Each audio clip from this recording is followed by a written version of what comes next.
Oh, wait, let's go back. Thus they do not rise to Yahusha. Okay? Not to Yahuwah. They don't rise to Yahusha. And this should start giving us an idea of some of the things that Yahusha said about the trumpet will blast and we will rise to meet him in the air, according to Paul and stuff like this. But if we understand the concept of hearing the voice of Yahuwah in the shofar, then we can consider that in order to rise to meet Yahuwah in the air, meet him in the Ruach, the Spirit, when the shofar sounds, we must be in agreement with and willing to live in agreement with the Torah. How are we going to know when Yahusha, so to speak, Yahuwah, when it's time for, I guess, the end to begin and start progressing towards the world to come during that particular last days period of time? If we don't understand what the Torah says, then we're not going to be able to be spiritually connected enough to hear his voice in the shofar when it does sound. They do not rise upwards because of the phrase, they have become like a deceitful bow. The word for bow is kashet, that represents something that shoots arrows. This in Hebraic thought is a type for the Torah, as the root of Torah is yara, meaning to shoot an arrow straight.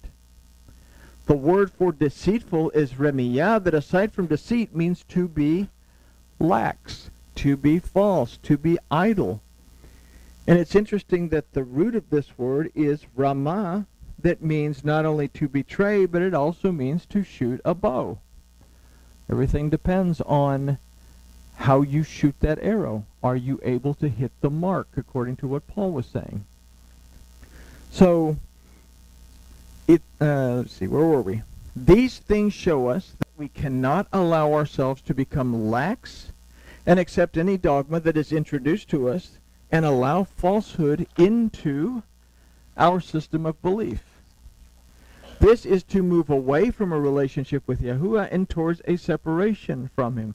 So again, how do we keep from becoming lax in our system of belief? Again, it goes back, I guess, to what Paul was telling Timothy. He says, study to show yourself approved. The Hebrew of this exists to show yourself approved. So it's more than simply to study, but live it, apply it to your life as well. So the balance of this verse illustrates the path that those who lead Adam away from through falsehood will travel. The concept of they shall fall by the sword can be topically understood to mean that the rulers will be put to death during the period of conquest by Assyria and Babylon, and we find out that a lot of people that were in charge were put to death by the Assyrians and then the Babylonians as well. So if we consider that the sword represents the judgment of Yahuwah according to his Torah, which is also known as a sword, then we can consider that those who lead the Adam into a false system of belief that is contrary to the Torah will be judged by the Torah because of the rage of their tongues.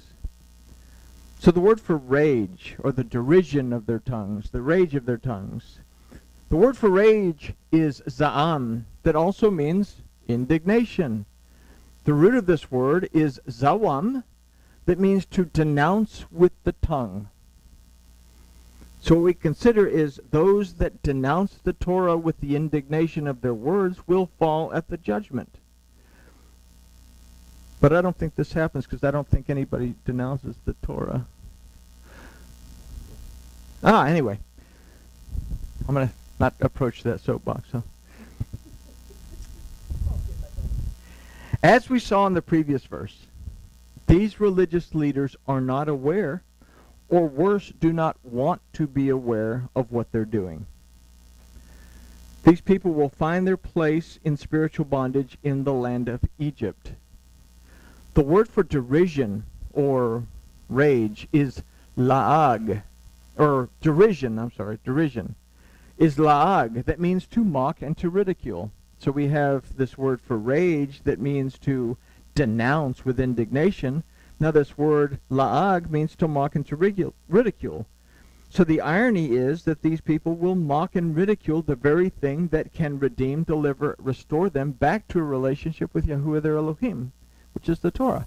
And we said, the Torah doesn't redeem us, but it opens our eyes to what to do in order to find our way towards that redemption. And it shows us the way to Yahusha. And if we understand Yahusha and what was accomplished by Yahusha, then we understand that we are redeemed because of certain events that took place in that. So having considered these verses, let's consider the recap from last week one more time and see how it all kind of fit together.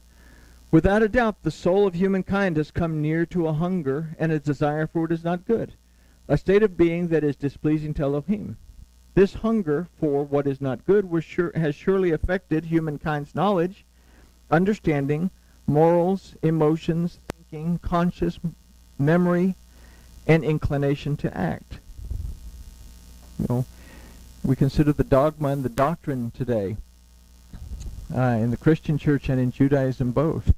The memory of what real worship was is forgotten and is basically ignored. Christianity has its own set of rules according to the Catechism of the Catholic Church, which affects both Catholics and Protestants. But you have in Judaism all kinds of really whacked out stuff that happens. I was watching a documentary on the ultra-Orthodox in Israel. And these people are still waving chickens and sacrificing chickens in order to redeem or pay for atonement or whatever. And to the point where these ultra-Orthodox are even saying, we are the only Jews. The rest of them are just Jews because they were born in Israel. So, memory, it's affected the memory. And as a result, its inclination to act. Those who have the responsibility to use wisdom and authority and understanding and teaching the truth in the word of Yahuwah grow stale and fester towards a state of leprosy in the darkness.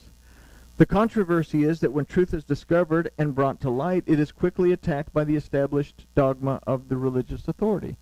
And again, these are the people that have accepted something that is not right and have this desire to do what is wrong based on having forgotten what the Torah. This is why the word is shamar. It's translated as keep. We keep the Torah, but shamar, the primary meaning of that is to guard and preserve. We have to guard and preserve the Torah so that we can observe it. Because if we don't guard it and preserve it, then we're going to forget what it says, and then anything goes. So those who seek to judge, which is live and act in accordance to the Torah, are oppressed through the manipulation of the word of Yahuwah by those who are inflamed by their desire to do what is not good. As the authority of those who are inflamed with a desire to do what is not good is based on a lie. And,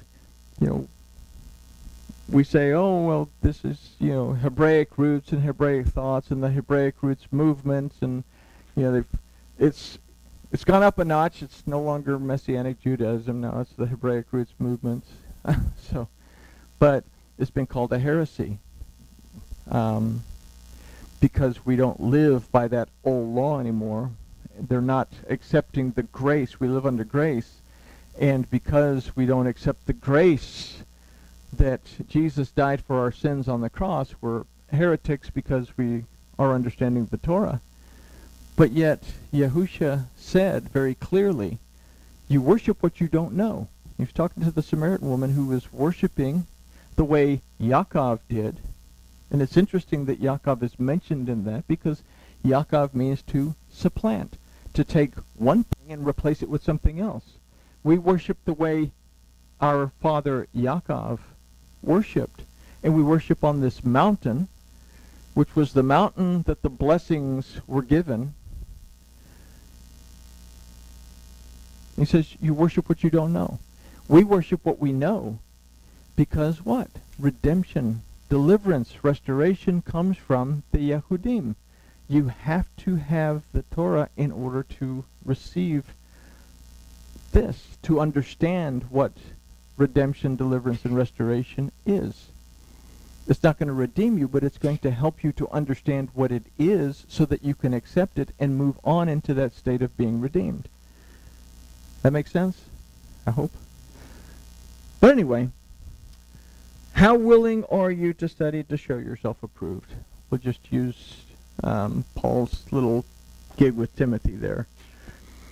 And with that, we look at what happened with Israel, that northern kingdom, and we see this helical loop of time in Torah just over and over and over and over, and we're living in it even today.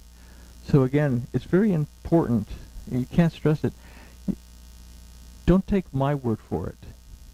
It's up to everyone as individuals to understand why you believe what you believe, and don't just, take it. We have a lot of information on the internet now, and lots of wonderful books that come out. But ultimately, we have this little book. We say it's 66 books in this thing that's canonized that we can go to and confirm anything that we get from any source to make sure that it's right. And ultimately, I can't stress that enough. It's our responsibility to know why we believe what we believe. And with that being said, grooviness has been achieved.